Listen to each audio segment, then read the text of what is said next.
Sir, we would like to know as much as we can about you before we start these dialogues.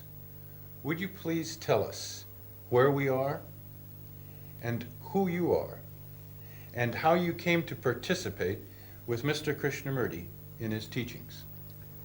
We're here in Brockwood Park in Hampshire, in England, and I am David Bohm, a professor of theoretical physics in the University of London. Now, as to how I came here to participate, I think it best to begin by saying a little about my work. That in my studies in theoretical physics, I've always been interested in what they are called the deeper questions, the nature of time and space and matter, causality. You know, what is behind it all? What is universal? And in general, I found that very few physicists shared this interest, and although I pursued it as best I could. Now, when we arrived in Bristol in 1957, there was a very good public library there, and my wife and I used to go, and we became interested in books on philosophy and religion. And we picked up a book by Mr. Krishnamurti called First and Last Freedom. And I read that. I found it extremely interesting, especially because it discussed the observer and the observed. That is a question which is very significant in theoretical physics and quantum theory. Heisenberg has brought it out with the effect of the observer on the particle that is observed. Also, many other questions were raised there, and I found the whole thing very interesting. I read as many books as I could find by Mr. Krishnamurti. Then I wrote a letter to the publishers to ask if where he is.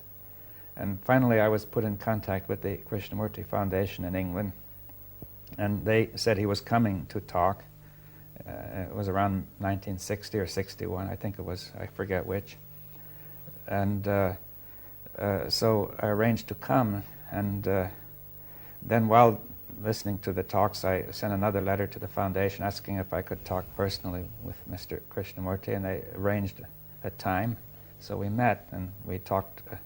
I think at that time I told him about my ideas in physics, of which he appreciated the spirit. And then every time after that, every year when Krishnamurti came to London, we arranged to meet once or twice, until later I began to go to Sonnen in Switzerland, and there we met more often. And finally, around 66 or 67, there was a plan to make a school in which Krishnamurti asked me to take part.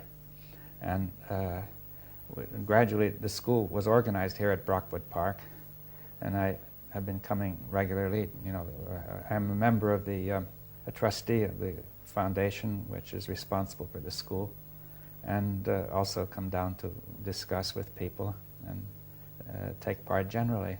And we have gone on discussing the questions which you will see arising. So that essentially explains how I got here. And you, Dr. Schainberg, we'd like to know about you. Well, I'm a practicing psychiatrist in New York City. I first came to read and think about what Krishnamurti said as early as 1949, 48, when I was about, let's see, how old was I? I was about 18 or 19 then. And through the influence of several concatenations of events. One, I suppose the main one was my father, who was involved at that time with reading Mr. Krishnamurti. Then there was the fact that I was very interested in Karen Horney's psychoanalytic theories, and then in Harold Kellman's theories, which had been developing along the same lines. It seemed to me at that time even that there was something there that was of interest in the question that the observer is the observed. What the meaning of it or the feeling of it, I can say, was only in a kind of intuitive awareness that this seemed to be the direction in which I wanted to move. Then I went to college, I went to medical school, I trained as a psychiatrist, I trained as a neurologist, I trained as a psychoanalyst. I had many different experiences, and all along I was reading Mr. Krishnamurti, but still thinking about it, still trying to understand the difference between what he was saying and what Western psychiatry or Western psychology was communicating. But it's only been in the last, I would say, 5 to 6 years that I have really begun to feel that I've begun to understand how I can use it in my work. And most of that stimulus has come from meeting Dr. Bohm, who has moved my thinking along. And I've come to feel that specifically there's something about the way we think in psychiatry, which is that all of the theories deal with fragmentation and the relationships between fragmentation. And most of them do not have any understanding of the holistic action or the holism that gives birth to this fragmentation. So that very often it seemed to me, and it has seemed to me, that most of the theories that we have analyze and break things down and break things into pieces, which collaborates with the very problems that our patients present us with. And again, I feel very similar to what Dr. Bohm said, that we have never really gotten in psychiatry, and Mr. Krishnamurti's work has begun to help me to understand it, that the relationship between the observer and the observed in the very patient-doctor situation is very important, and that the very theories that we create are part of our very problem, that the fragmented people that we are, the fragmented theorists, represent fragmentation and then call that the thing that we have to treat. There seems to be a basic problem here that I feel will come out in these dialogues, since I've talked with Mr. Krishnamurti many times, and that point the way to how we can get through this problem of the fragmentation. Mr. Krishnamurti, how can the viewer best share in these dialogues?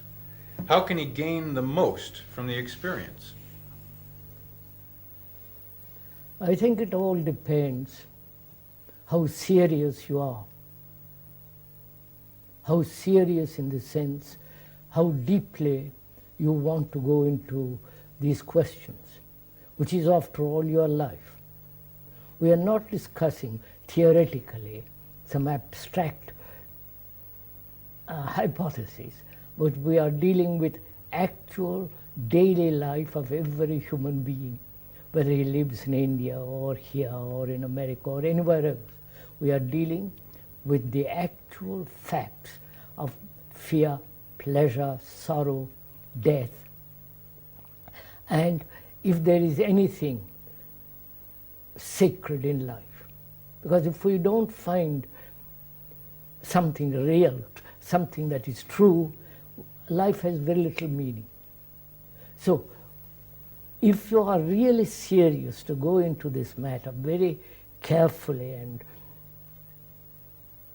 with care, with attention, then you can share a great deal.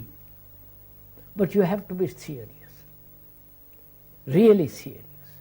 You have to do it right through your life, every day of your life. And if you listen to it, listen with care, with attention, with a sense of affection, not agreeing or disagreeing, that anybody can do. But if you really care to find out how to live properly, what is the right relationship between human beings, then you would share completely, I think, with all that we have discussed or have a dialogue about these things in the last 5 days.